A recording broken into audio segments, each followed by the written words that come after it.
lagoas de estabilização. Quais são os conceitos e a classificação referente a lagoas de estabilização? As lagoas podem ser anaeróbias. Essas lagoas vão predominar processos de fermentação anaeróbia. Só que imediatamente abaixo da superfície já não vai existir oxigênio dissolvido. Adiante veremos como podemos dimensionar a lagoa para que isso ocorra. As lagoas podem ser facultativas, em que ocorrem simultaneamente processos de fermentação anaeróbia, oxidação aeróbia e redução fotossintética. Nas lagoas facultativas, uma zona anaeróbia de atividade bêntica é sobreposta por uma zona aeróbia de atividade biológica, próxima à superfície. Lagoas primárias são aquelas que recebem esgoto bruto, e secundárias, aquelas lagoas que recebem efluente de outra lagoa. Em geral, essa lagoa que precede é uma lagoa anaeróbia. E as lagoas estritamente aeróbias, em que há um equilíbrio da oxidação e da fotossíntese para garantir condições aeróbias em todo o meio. Ainda sobre conceito e classificação, possuímos ainda a lagoa de maturação, cujo objetivo principal é remover os organismos patogênicos. Dessa forma, nas lagoas de maturação vai haver a redução de bactérias, vírus, cistos de protozoários e ovos de eumintos. No entanto, a parcela de redução de sólidos e suspensão e da DBO é negligenciável. Ainda existem as lagoas de polimento, cujo objetivo principal é o refinamento, polir o outro processo biológico precedente, em particular, por exemplo, um reator anaeróbio de fluxo ascendente. Então, nessa lagoa de polimento vai haver a remoção adicional de DBO, de nutrientes, assim como de alguns organismos patogênicos. Ainda existem as lagoas aeradas, nas quais o oxigênio é introduzido no meio líquido, por meio de um sistema mecanizado de aeração. Podem ser estritamente aeradas ou aeradas facultativas, e devem ser seguidas de uma lagoa de sedimentação. Por quê? Porque à medida que você provê um aceptor de elétrons, como é o oxigênio, em que há bastante energia ao sistema, há muita produção de lodo, né? Então, por isso que tem que ter uma lagoa de sedimentação depois. Lagoas com macrófitas, como polimento final de um tratamento por lagoas, com o objetivo de reduzir nutrientes, sólidos em suspensão e a DBO remanescente. Em várias experiências práticas, foi possível observar em que nessas lagoas com macrófitas ainda havia a redução de metais. Podemos verificar, de acordo com Jordão e Pessoa, na figura 1, sistemas típicos de lagoa de estabilização. Sim. Bom, lagoas anaeróbias. Para quem já estudou o tratamento anaeróbio, fica um pouco mais simples de entender o comportamento de dados parâmetros de acordo com o tempo de digestão em dias. Bom, o que ocorre? No início, nós temos ainda pouca formação, pouca decomposição aí dos compostos nitrogenados, que vai aumentar à medida que alcançamos a fase ácida do sistema. E com isso aumenta a acidez. Por quê? Porque os compostos orgânicos complexos, eles são quebrados, né, na hidrólise pelas bactérias hidrolíticas e transformados como produto do metabolismo em compostos orgânicos mais simples, os quais são metabolizados pelas bactérias acidogênicas a principalmente ácidos graxos voláteis, na sua maior monta. Então, há uma tendência de queda do pH. Por isso que a gente começa aí essa fase da fermentação ácida, é o início de uma digestão anaeróbia. As cinzas, que é o que? Matéria orgânica mineralizada, vai aumentando à medida que vai passando o tempo, né? O pH que cai nessa fase ácida, à medida que esses ácidos vão sendo consumidos pela fase subsequente, que é a formação de acetato, a acetogênese, né? O pH vai sendo, pelo seu valor aumentado, né? E a acidez, por consequência, vai diminuindo, né? E vou ter uma produção relativa de gás, à medida que essas fases da digestão anaeróbia vão seguindo, esse tempo de digestão vai seguindo. Quem mantém o pH num certo valor é a alcalinidade a bicarbonato. Então, como sempre vem sendo dito, não basta ficar monitorando apenas o pH, e sim a alcalinidade a bicarbonato, que mantém a capacidade tampão do sistema, ou seja, de manter o pH a valores estáveis. Porque uma vez que a alcalinidade a bicarbonato é toda consumida, o pH pode despencar. Então, a alcalinidade do sistema anaeróbio é responsável pelo efeito tampão, a capacidade do meio de neutralizar os ácidos. Isso é essencial para o controle do pH. A alcalinidade está presente principalmente sob a forma de íons bicarbonato, e por isso que a gente já fala muito alcalinidade a bicarbonato. A alcalinidade deve ser em cerca de 3.000 mg por litro. A faixa usual é de 1.000 a 5.000 mg por litro. Indica-se também uma relação de ácidos voláteis alcalinidade na faixa de 0,03 a 0,30. Para a gente garantir em uma lagoa, né, que seja anaeróbia, como é que eu vou garantir a ausência de oxigênio dissolvido? Eu vou alimentar a essa lagoa com uma elevada carga de DBO. Portanto, a taxa de consumo de oxigênio vai se dar numa taxa muito maior que a taxa de produção de oxigênio. É dessa maneira que a gente consegue garantir a ausência de oxigênio dissolvido. Quais são os critérios de dimensionamento para uma lagoa anaeróbia? Primeiro, a lagoa anaeróbia vai nos fornecer uma redução de DBO na faixa de 50% até 60%. Para tanto, o tempo de detenção hidráulico deve ser no mínimo necessário para a geração das bactérias metanogênicas, que a gente vem falando, as arqueas metanogênicas, de 2 a 5 dias para sistemas mais rápidos e de 20 a 30 dias para sistemas mais lentos. Para esgoto doméstico, é adotado um tempo de detenção hidráulico de 2 a 5 dias, porque, teoricamente, busca minimizar problemas de odor na região adjacente à lagoa. Quais são as faixas admissíveis segundo Jordão e Pessoa 2005? Se a temperatura média da lagoa no mês mais frio é menor que 20 graus Celsius, podemos escolher um tempo de detenção final menor que 4 dias ou maior que 4 dias. Taxa de aplicação de carga orgânica. A tendência é de manter pelo menos 100 gramas de DBO para cada metro cúbico por dia, para manter a lagoa totalmente anaeróbia. Mas também não podemos passar da faixa de 400 gramas de DBO por metro cúbico por dia. Por quê? Para evitar também a emissão de maus odores nas adjacências. As cargas mais elevadas são aplicáveis em condições de temperatura também mais elevadas, devemos levar isso em conta. Profundidade. Recomenda-se projetar uma lagoa mais profunda, com 3 a 4 metros de profundidade, porque dessa forma teremos menor área superficial, ou seja, menor ação do meio externo sobre o meio líquido. Quais são os demais critérios de dimensionamento? Devemos ter uma distribuição uniforme do esgoto afluente na lagoa. É difícil, porque existem influências externas, por exemplo, a influência do vento, de diferenças de temperatura, e isso vai gerar densidades diferentes em regiões diferentes da lagoa, e pode haver um movimento de massa d'água, né? E ainda ocasionar curto-circuito, que são caminhos preferenciais. Isso nós devemos evitar em lagoas. Ainda, por que devemos priorizar a distribuição uniforme de esgoto afluente?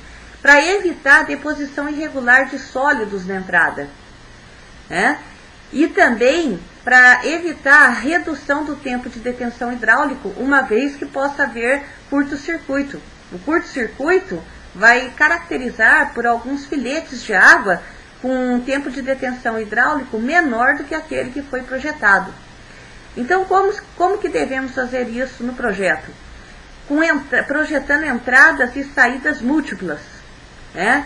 E como também a proteção contra a ação dos ventos, uma dispersão adequada do fluxo, e também projetando uma superfície líquida de até 5 hectares, e uma relação comprimento-largura da ordem de 2 a 3. Vejamos o exemplo dado por Jordão e Pessoa 2005, em que se apresenta o caso de uma contribuição de esgoto doméstico de 3.500 metros cúbicos por dia e DBO de 300 mg por litro. A temperatura média do mês mais frio para o local de projeto é de 28 graus Celsius. Deseja-se pré-dimensionar uma lagoa anaeróbia para esse caso e aceita-se uma remoção de DBO de 50%. Então, qual é a carga de DBO afluente? 3.500 metros cúbicos por dia, vezes a DBO, que é 300 mg por litro, mas que a hora que a gente passa para quilograma por metro cúbico, torna-se 0,300 kg por metro cúbico. Resulta em uma carga de DBO afluente de 1.050 kg por dia. Qual é a taxa de aplicação de carga orgânica adotada? 75 gramas de DBO por metro cúbico por dia. Então, qual seria o volume dessa lagoa? Seria a carga, a taxa de aplicação de carga orgânica adotada pela carga de DBO. Então, 1.050 kg de DBO por dia, dividido por 0,075 kg de DBO por metro cúbico por dia, resulta em 14.000 metros cúbicos. Atentemos para o fato de que 75 gramas, que é o 0,075 kg. Bom, passemos então a tempo de detenção resultante aceitável. Vazão não é o volume sobre o tempo? Então, trocando de operação, temos que o tempo é o volume sobre a vazão. Então, o volume, acabamos de calcular, 14.000 metros cúbicos, dividido pela vazão, que foi dada, 3.500 metros cúbicos por dia. Essa divisão resultou em 4 dias. Então, está dentro da faixa aceitável. Profundidade adotada. Adotamos, né, até 4 metros, adotamos 3,5 metros. Então, qual é a área média? É o volume dividido pela altura. O volume nós calculamos, foi o primeiro item que nós calculamos. 14.000 metros cúbicos, dividido pela profundidade de 3,5 metros, uma área de 4.000 metros quadrados. Passemos agora às lagoas facultativas. Quais são os princípios de funcionamento da lagoa facultativa? Temos a oxidação da matéria orgânica carbonácea pelas bactérias, a nitrificação da matéria orgânica nitrogenada pelas bactérias, a oxigenação da camada superior da lagoa por meio da fotossíntese das algas e a redução da matéria orgânica carbonácea por bactérias anaeróbias no fundo da lagoa. Quais são as algas comumente encontradas nas lagoas de estabilização? Temos aqui alguns exemplos. Anabaena, né? Temos aqui alguns exemplos de acordo com Jordão e Pessoa. Dentre os fatores que interferem no processo, quais são os fatores incontroláveis? A evaporação. Ela vai alterar a concentração de sólidos. Por quê? Você tem uma certa diluição, evaporando, né, o que dilui, que é a água, você vai ter uma maior concentração de sólidos.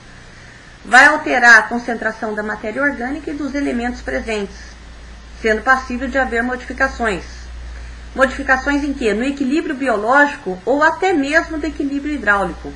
Porque a evaporação excessiva é passível de baixar a lâmina d'água, em níveis até que interfiram com uma boa operação dessa lagoa. O valor de interesse para o projeto é a evaporação média, em geral uma função do vento, do grau higrométrico do ar e da temperatura do ar e da água, de acordo com Jordão e Pessoa 2005. Outros fatores incontroláveis de acordo com Jordão e Pessoa 2005. A precipitação pluviométrica. As chuvas, dependendo da duração e intensidade, então lembramos, né? A precipitação nós temos o IDF, intensidade, duração e frequência. pode provocar uma diluição que pode ser não benéfica a esse processo e vai atuar do modo inverso da evaporação. Por quê? Vai aumentar a lâmina d'água, vai diluir sobremaneira esses componentes.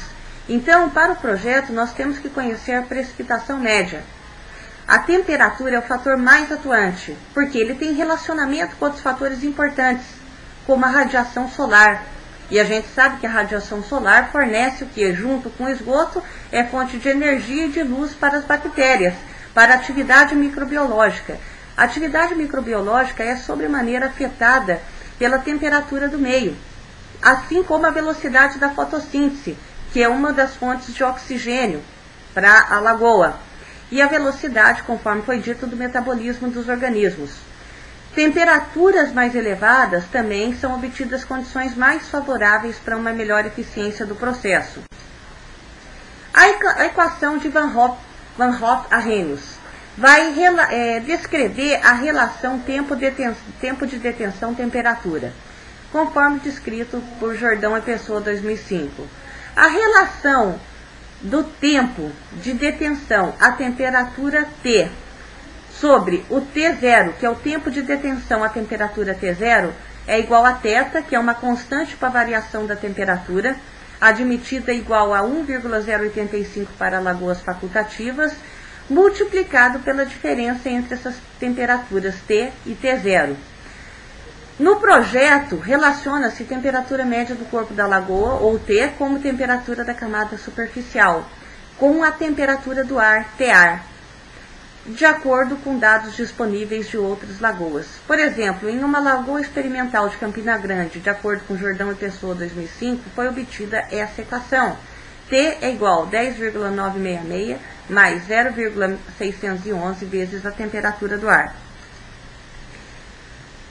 Ainda sobre a temperatura, é possível estabelecer o balanço calorífico da lagoa, em que nós temos a vazão afluente em metros cúbicos por dia, multiplicado pela diferença entre a temperatura do esgoto afluente menos a temperatura do meio líquido na lagoa.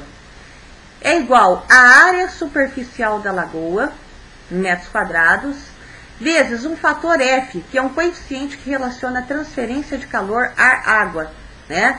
O calor específico da água e a massa específica da água, vezes a diferença entre a temperatura do meio líquido da lagoa menos a temperatura do ar. Essa é a equação do balanço calorífico na lagoa. Ventos ainda são fatores que são incontroláveis, que vão ou dependendo ou beneficiar o processo ou prejudicar o processo. Eles favorecem a homogeneização dessa massa líquida, ou seja, está entrando esgoto, né? Uma vazão de esgoto e tem a massa líquida da lagoa. O vento também pode uniformizar a distribuição do oxigênio dissolvido e aumentar a superfície de contato das partículas de água com a atmosfera. E com isso também pode aumentar a eficiência da transferência de oxigênio necessário para o metabolismo das bactérias. A ação desejada é moderada, né? Porque se houver ventos em demasia, pode haver também a formação de ondas maiores, que provocaria a erosão nos diques dessa lagoa. Por isso, os taludes internos dos diques são mais suaves, 1:4 ou 1:3, de acordo com Jordão e Pessoa 2005. Essa mistura e a estratificação térmica e a radiação solar, devido à ação dos ventos e a um diferencial de temperatura, a gente pode ter essa estratificação térmica, conforme podemos ver em figura apresentada por Righetto em 1998. Temos três áreas: o epilímnio, a termoclina e o hipolímnio, de acordo com o gradiente de temperatura que se dá em função da profundidade da lagoa. Essa homogeneização, então, devido à ação dos ventos e desse diferencial de temperatura que ocorre, que a gente viu na figura 3, então a ação dos ventos, essa homogeneização é benéfica, por quê? Para a distribuição das algas e do oxigênio no interior da massa líquida. E com isso, podemos ainda diminuir o efeito eventual de um curto-circuito no escoamento. Essa radiação solar vai influenciar diretamente sobre a velocidade da fotossíntese. Fatores controláveis agora que interferem no processo. O tipo de esgoto. Isso é facilmente tratável. Se é doméstico, é facilmente tratável. Se é industrial, não pode haver substâncias tóxicas. Ou ainda, podemos ter esgoto agrícola, unitário ou separador. Então é importante, para qualquer tipo de tratamento biológico, que conheçamos o tipo de esgoto que vai ser tratado. A vazão afluente. É importante conhecermos a variação da vazão esperada. O dimensionamento é feito para a vazão média. Então o período de detenção é longo. Dessa forma, os picos de vazão serão facilmente absorvidos. Ainda os fatores controláveis. A concentração da DBO ou DQO. É aplicado o parâmetro de carga orgânica por área superficial, ou seja, quilograma de DBO por hectare por dia, para o dimensionamento. Com isso, temos também concentração de sólidos totais em suspensão, voláteis e sedimentáveis. Lagoas aeradas devem ser sempre precedidas de caixa de areia. Por quê? Para que esses sólidos sedimentáveis se sedimentem. Concentração típica de sólidos do esgoto doméstico vai interferir com os processos de estabilização nas lagoas. Então, é possível de ter um maior acúmulo bem próximo do que da zona de entrada desses sólidos. O que mais que pode ser controlável? Devemos proibir a alimentação da lagoa por um rio ou um córrego. Por quê? Vai modificar totalmente o equilíbrio hidráulico e o equilíbrio de temperatura e todos os parâmetros que foram de projeto para a lagoa. Vai carregar grandes quantidades de matéria sólida, areia, silt, argila, que vai depositar no fundo da lagoa e vai cobrir aquela camada de atividade bentônica. Esse silt, essa areia, vai se interpor a biomassa anaeróbia e a massa líquida. Além de que vai haver maior turbidez e com isso vai ter prejuízo à penetração da luz, que é essencial à atividade de oxigenação das algas na área em que há a oxidação aeróbia. Fatores controláveis ainda. Concentração de coliformes fecais. Para esgotos domésticos, em geral, é de 10 elevado a 12 coliformes fecais por habitante por dia, ou 10 elevado a 8 coliformes fecais a cada 100 ml. Concentração de nutrientes. A relação usual para projeto é DBO fósforo de 100 e DBO nitrogênio de 20:1. Né? A toxicidade. Não devem ser admitidas no afluente. Substâncias com cor, assim como a turbidez, vão interferir na passagem da luz solar e com isso o equilíbrio lá de oxigênio dissolvido na lagoa. Fatores ainda que podem interferir no processo e que são controláveis. Lençol subterrâneo. É necessário conhecer a profundidade média do lençol, a permeabilidade da formação do solo, que pode influenciar aí no equilíbrio hidráulico da lagoa. Taxa de percolação do terreno. Favorecerá ou não a infiltração? A infiltração deve ser minimizada, inclusive para fins de proteção dos mananciais subterrâneos e do solo. Características do solo local. Facilidade de escavação, de aterros. Então, são características típicas das ciências de mecânicas do solo. Solos que são de interesse para a construção, assim como as características topográficas, que vão favorecer ou não a construção e o arranjo das lagoas, assim como o custo do terreno para aquisição para que possa ser executada essa lagoa. Ainda sobre as características topográficas, nós podemos prever as cotas de inundações. As cotas de enchente são um fator limitante no projeto da lagoa. Em geral, estas cotas de enchente se localizam próximo aos cursos d'água, dependendo do seu regime de cheias. E a hidrologia nos fornece ferramentas estatísticas, né, que nós podemos prever para um certo período de recorrência qual é a cheia, né? Fatores controláveis ainda. Localização dos cursos d'água. O efluente tratado deve alcançar o rio o mais rápido e próximo possível. Podemos ver que esse é um fator controlável que entra em desacordo com o fator inundação, como cobertor curto, a fim de se evitar maiores custos de transporte. No entanto, esse curso d'água, nós devemos ver qual é o uso da água e a capacidade de depuração do corpo receptor. Aí é indicado ao aluno para escutar novamente a aula 5 sobre capacidade de autodepuração de cursos d'água. Além de que, temos que levar em consideração a legislação local ou regional, ou as resoluções federais do Conselho Nacional de Meio Ambiente, por exemplo, a Resolução 357 de 2005, que vão definir o grau de tratamento necessário. Existência e interferências de comunidades adjacentes, assoreamento e acumulação de lodo no fundo, que estão associados a maior ou menor concentração de sólidos, principalmente sedimentáveis, do esgoto. E essa prática de desarenação prévia, ou seja, a caixa de areia precedente à lagoa de estabilização. Quais são os parâmetros de interesse no projeto de lagoas? Os parâmetros de interesse são de natureza física e de carga orgânica. Carga orgânica afluente à lagoa, em termos de quê? Quilograma de DBO por hectare por dia, nas lagoas facultativas. A referência à área superficial, grande importância que o espelho d'água tem no processo. Por quê?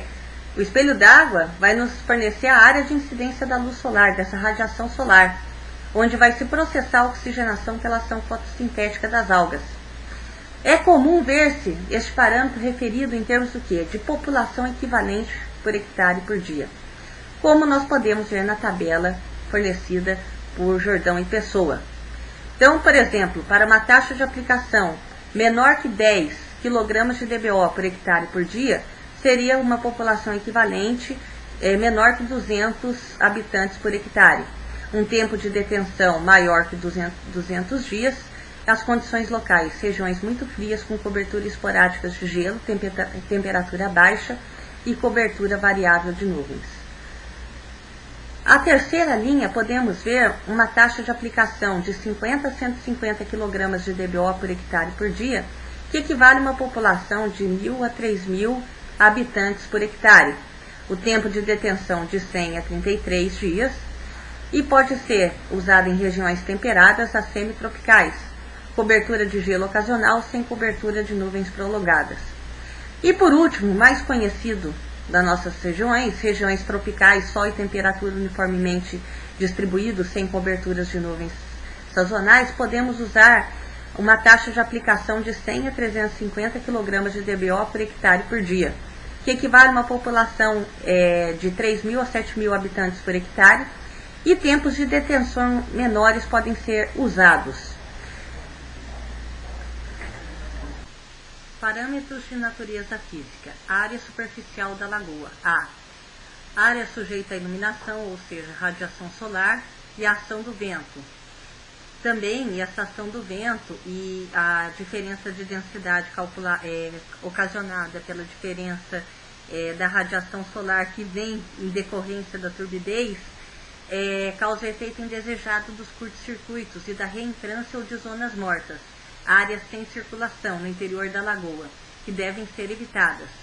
Para tanto, recomenda-se superfícies com comprimento longo, maior relação L sobre B, favorecendo a dispersão e o escoamento hidráulico, ou seja, fazendo o fluxo tender ao fluxo em pistão. Profundidade. Nas lagoas facultativas está na faixa de 1,20 m a 2 metros, os valores maiores sendo os mais recomendados.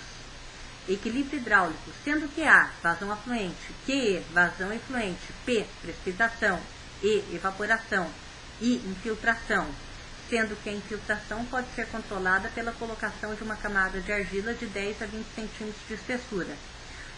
Pode-se estabelecer que o equilíbrio hidráulico é dado por vazão afluente mais precipitação igual a vazão efluente mais evaporação mais a infiltração. Parâmetros de natureza física. O tempo de detenção. Esse deve ser tempo de detenção hidráulico dentro da faixa de acordo com a taxa de aplicação de carga orgânica que foi adotada. Vide o exemplo anterior. A vazão afluente e o volume da lagoa. Deve variar entre 15 e 45 dias. Bom, agora os critérios de dimensionamento. O projeto das normas brasileiras considera aplicáveis os seguintes métodos de dimensionamentos, baseados 1. Na temperatura. Vide a figura 21.8 que está no próximo slide. Nesta, relacionam-se as cargas máximas P, em termos de quilograma de DBO5 por hectare por dia, que essas lagoas podem receber antes de se tornarem anaeróbias, à temperatura ambiente do ar, PA.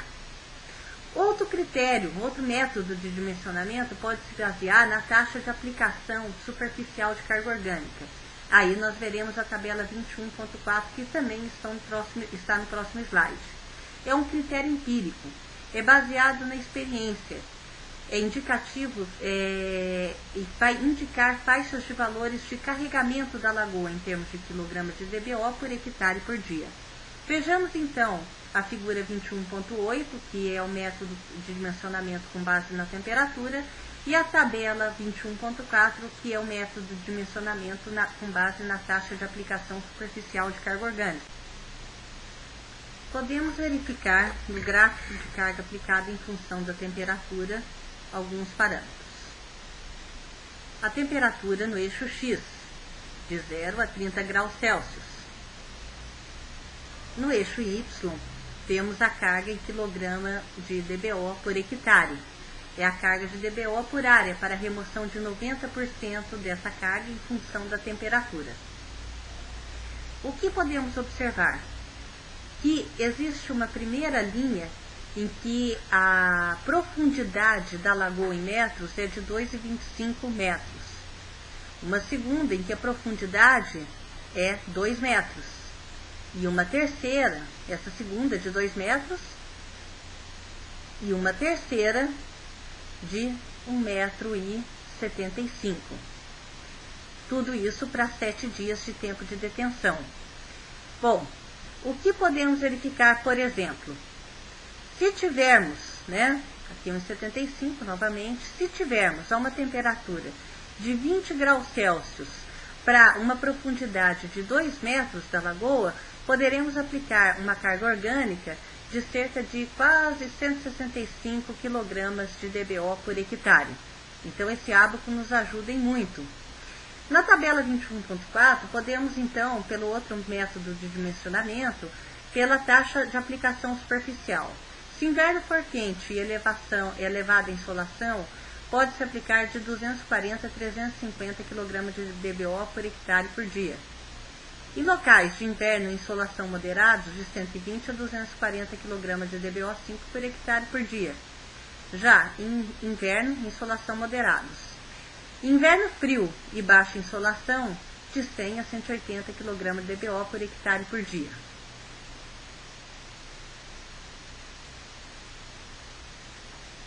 E o terceiro método de dimensionamento com base na remoção do substrato, ou seja, em um modelo de equilíbrio contínuo, em que vai se admitir que a lagoa vai se comportar como reator biológico de mistura completa, e que a remoção do substrato, que é a DBO, vai seguir uma cinética de primeira ordem.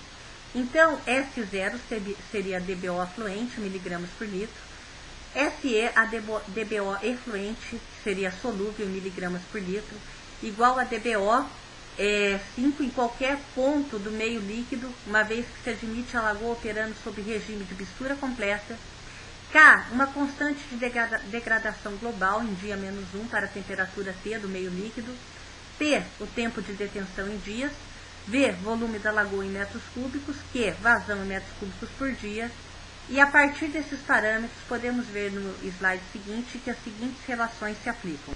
A remoção da DBO é diretamente proporcional à concentração do substrato.